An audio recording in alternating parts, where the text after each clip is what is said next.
मैं कन्वर्ट नहीं होंगी। हाँ, और वैसे भी मैं इन सब चीजों में बिलीव नहीं करता हूँ। बच्चे तो होंगे ना, वो किस रिलीजन को फॉलो करेंगे?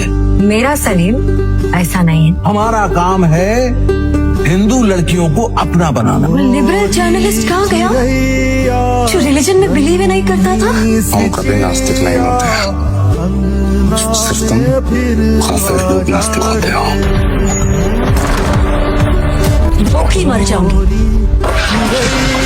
लेकिन बीफ नहीं खाऊंगी।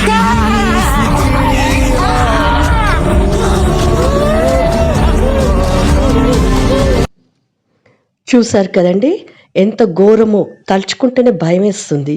మనము ఈ 3 విషయంలో చాలా జాగ్రత్తగా ఉండాలండి.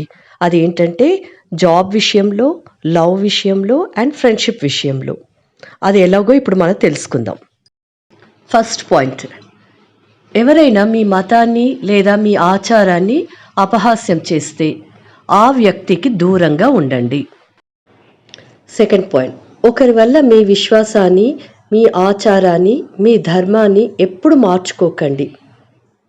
అది డబ్బు కోసమైనా సరే, లేదా భయం వల్ల కానీ, లేదా సరైన అవగాహన లేని వల్ల కానీ మీరు మాత్రం ఎట్టి పరిస్థితిలో వారికి అనుగుణంగా మారకండి. థర్డ్ పాయింట్, మీ తల్లిదండ్రులకు ఎప్పుడు మంచి అయినా చెడైనా ఏ విషయమైనా భయపడకుండా చెప్పండి. వారు మిమ్మల్ని తిట్టినా సరే, ఎందుకంటే తల్లిదండ్రులు మాత్రమే మీకోసం సదా మీ క్షేమాన్ని, భద్రతను కోరేవారు, మరి రక్షించేవారు కూడా వారే. ఈ విషయాన్ని ప్లీజ్ మరవద్దు, ఎప్పుడు ఇది గుర్తుపెట్టుకోండి. అలాగే మీ ఫ్రెండ్స్ కూడా ఇది షేర్ చేయండి, ఎందుకంటే ఇది ఇప్పుడు చాలా సీరియస్ ప్రాబ్లం. ఇది మనకి తెలియకుండానే ఇది పాక్కుంటూ పోతుంది.